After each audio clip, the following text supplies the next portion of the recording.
Hey, good day to you. Good day to you, Dr. Prodigal. Yeah, I'm in this, it's kind of like little funk kind of darkness thing here. We got this Hurricane Dorian or whatever his name is. He trying to throw a little bit of rain at us, which is good for me because the fishing will get good and the plants will grow. The only thing I don't like, I didn't cut my lawn before it's raining, so I'm probably going to look like some kind of jungle in the bush or something by the time it passes over. But I want to think today and talk to you about something that's a little, it can be touchy to some, and that's the need to change. And we always hear the change messages about, well, I need to lose weight. Well, I'm in that category. I'm still losing, but it's okay. But then there's stuff called fried chicken that just jump up in my face sometimes. And, we've heard that we need to improve our vocabulary or whatever, and that's fine. But I'm speaking about your change spiritually, because we know how to do church as the people of God. I'm not even going to say the church yet, but we know how to do church because we haven't realized that we are the church, so we go someplace to try to be something that God never told us to do. Why do I say that? God never told us to build edifices. He told us to build the kingdom. Somehow, in the fourth chapter, the fourth century, we started taking over edifices that were really dedicated to something else, and we incorporated it. But we ourselves are the buildings. We are the ones that are put together by God. We are the church. So when we started building edifices and fixtures, we stopped pouring into the reality of this, which is the church. So this is what I'm looking at now. As we deal with all of this, what's the outcome of it? The outcome is we get stuck in stupidity sometime, which it was good for yesterday, but it's supposed to change tomorrow. But no, we're going to carry yesterday into tomorrow. So what are we doing? We're fighting. We're fighting a Star Wars with spears and bow and arrows and even some rocks. We refuse to change. So I want to direct your attention to like the 10th chapter of Acts, where Peter, strong Peter, you ain't got to worry about what Peter thinking because he going to say it. And he didn't care who you were, evidently, because around the 14th verse, he was ready to tell God, nah, Lord, nah, you don't know what you're saying. I ain't eating nothing unclean. He going to tell God what he going to do. So now I see that as us. God had to change the head's mind in order for the body to begin to move. And I've seen this many times. Even recently, I've seen it 3 times. The head has to change, and then the body moves. And most expressly, I just read this morning, Benny Hinn has changed. Love it. I don't question anybody's words outside of mine because my words have to be the one I give an account for. But I've watched him, and he's been straight across the board with some things. So now we have this need to change. You got this Jew, this hard Jew, Peter, knock him out Jew, gangster banger Jew, that will cuss you out and everything. And ain't gonna snitch because he gonna lie. So you got this one that God chose to head the new church. Yes, the new ecclesia, the new called out ones, the people of the way. Not even First Baptist Gospel Temple of Holiness Fire behind the chicken shack. None of that. Just basic. The naked church. So God has already said, well, while Jesus walked the earth, they were only to go to the lost sheep of Israel. Now notice, the only time that they was around a Samaritan who wasn't technically of Israel, they never talked to him. Jesus did. So Jesus, again, he never broke the word, his own law, and everything. He never did. So now, here we are. Peter has read and didn't understand that the Gentiles would be grafted in. He didn't understand. He knew everything by the Holy Ghost, but that one in his mind, he was like, no. He was kind of like Jonah. Jonah was a bigot too. What? You want me to go where? The Ninevites? I can't stand those people. Okay, Lord, I'm going. Fish! Get ready, because I'm coming. But now here we are. God had to deal with Peter, the head first. But it's a lesson in it for us all. He had to take him up while he's waiting. He moves him up into another dimension, which the rooftop is symbolic of another dimension of open heavens. And now he gives him a vision.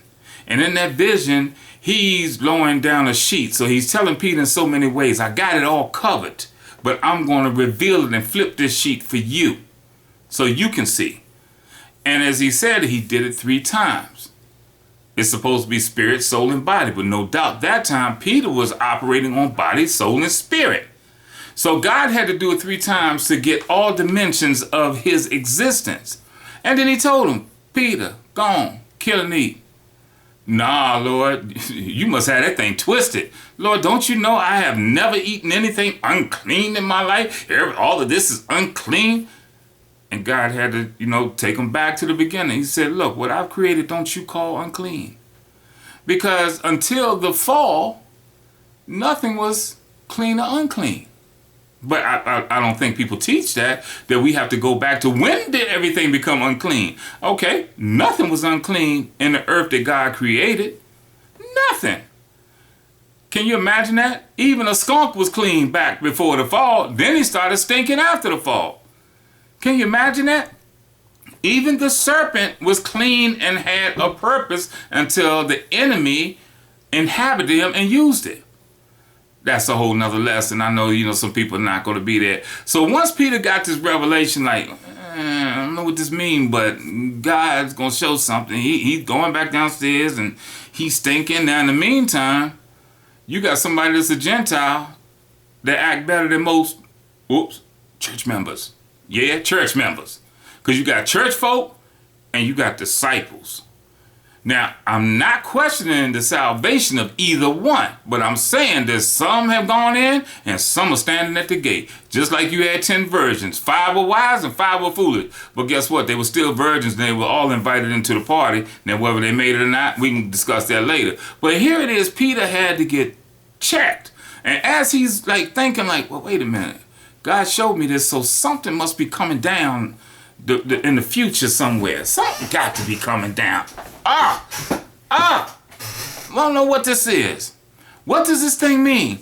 And then here the people of Cornelius at the door. Cornelius was one that he gave alms to the poor. He prayed to God. He worshiped God. Now, this is something, and I may, some may feel that I'm stretching, but I like to think of it like this. The demons knew that Jesus was the Son of God.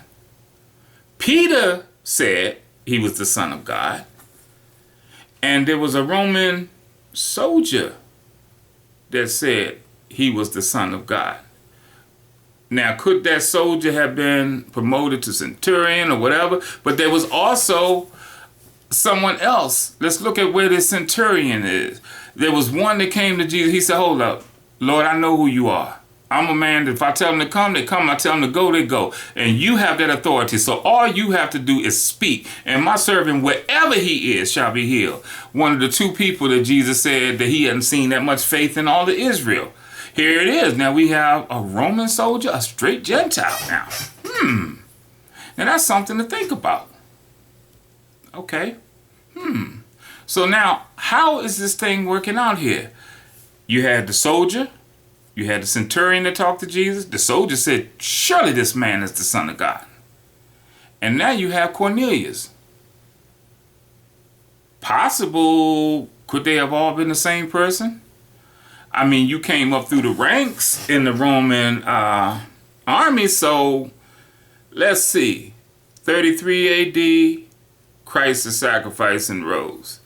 Now, I'm thinking I'll give it another 30 to 40 years that this was written. Good chance that centurion came on up, from the ranks. So now this is what I want to get at, though. This is high time for the church to start rethinking whatever they thought. Am I saying to rethink the word of God? No, but I'm saying to be open for a better revelation of what you had. You can't give the revelation of calculus to a kid in 1st grade. That child must learn. Okay, that child must go through the process to grow. How much of a process have we foregone because we refuse to change our mind? We all have sacred cows. And I'll tell you right now, from being a culinary artist, the way I love to cook, and you can see a little bit of it on me, the hardest steak to fix is one that come off a sacred cow. Because first of all, you got to kill that cow. And folk will line up battalions of resistance around you so you don't kill sacred cows. Peter had a sacred cow. And God said, no, it's time to change their mind. There's so many things that's in the world now that we as Christians have begun to trip. We think the number one sin is homosexuality. Well, I'm going to take it further than that. The number one sin is pride. Why do I say that? Because in pride, everything else is rooted. Because pride said, I can do whatever I want apart from what God said. So let's get that out the way. Sin is sin. Now, the consequences of sin may be different. I'm quite sure I'm not going to get the death penalty for stealing the paperclip from the office, but the penalty of sin is death. So now, the consequence of me stealing the paperclip is probably if they catch me, they may fire me. But now, if I stole that paperclip, even if the paperclip was given to me, and I set out to do a premeditated murder to use it to kill somebody, now, the paperclip is not the problem. The murder has just become the problem as well. So now here it is, according to the sin index, death, automatic. According to the law index, we're not even going to try a paperclip because we got us a first degree murder here. You see, so there are consequences. So here Peter was getting ready to have some consequences to his thoughts on certain things. Now, what are we doing? I began to look at it a little bit different. Bring it up to the day. We have people that are saying that a gay person cannot come to their church. I beg to differ. A gay person can come to the church, but according to the way we live. Okay, we're not going to do certain things. We're not going to honor. And if it's going to be anything tore up and, flipped up, then perhaps we just don't need to be dealing with it then. There are other places where you can go and you can sit down and worship, Okay, I'm not going to come to a house of worship that don't like black people and they say that I have to wear, say, a dashiki when I got an Italian suit on. Okay, there are many gatherings where we can come and hear the gospel because ultimately it's on us to act on the gospel. So I'm not even tripping on that. I will invite anybody to the church because the church is me and we ain't got to be in the building. So let's stop that. Now, the other aspect to that is we think that what is here is not good. So what am I looking at and what am I thinking of? It's really something that will get you to really think. And I'm cutting off this because that shouldn't have ever been on there. But, okay, I'll bring out one instance now. I supported a gay candidate for a political office. Caught all kinds of flack from religious leaders. And I do stress religious. But yet the Constitution's not a theological document. And based on what most of the premise of these leaders were, that I could not serve and no one ever in the Bible ever served someone that was a sinner. Okay? Well, just off the top of my head, I started asking, well, what about Nehemiah? He was the cupbearer. He had to drink before dude.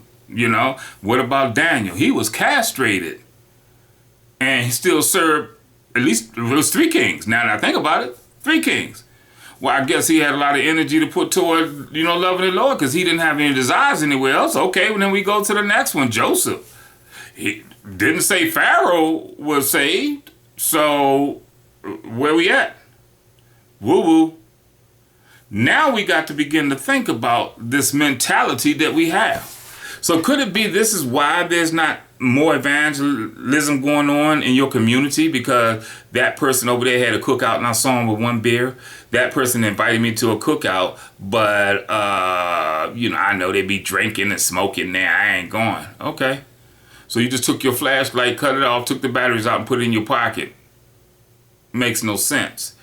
Another thing, we have a lot of should I say, banter going on about medical marijuana. Do we realize that prior to the fall, everything God created was good? And it is good. We just misuse it. So I don't get into all of it with that. I know that God said that everything is good. It had a purpose in good. Everything. Everything. We may question it sometime. This is where God had to deal with Peter. Peter, come on, Petey. I got to regroup you because you straight flat tripping. You bugging like a mug. Come here, boy. Look at this. I created all this. Don't you call nothing unclean. Now go on down there and get ready because I'm getting ready to send this Gentile to you and you want to talk to him because it ain't really about the Gentile over here. What it is, it's about down the road that I'm getting ready to send Paul to you with a whole bunch of Gentiles behind you. But until you changes the head, guess what? I can never see where I'm going because you will not let me see through your eyes. So God was dealing with that for later. So this is what I'm saying with the church. Okay, congregations are going to form. And they're going to form in things, tents, old bars, storefronts, houses, wherever. There ain't no church because where the cross? Well, newsflash, I don't have a cross in my house.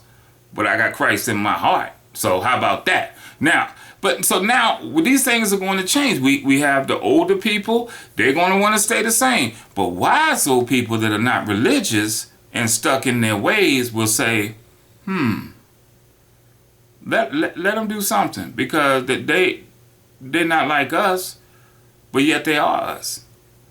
So I want you to think about today. Allow God to show you a different side than what you know. Don't just say things because you've heard it for the longest. Oh, should I give you an example? Try the Spirit, by the Spirit. Amen. Ain't he good? Yeah.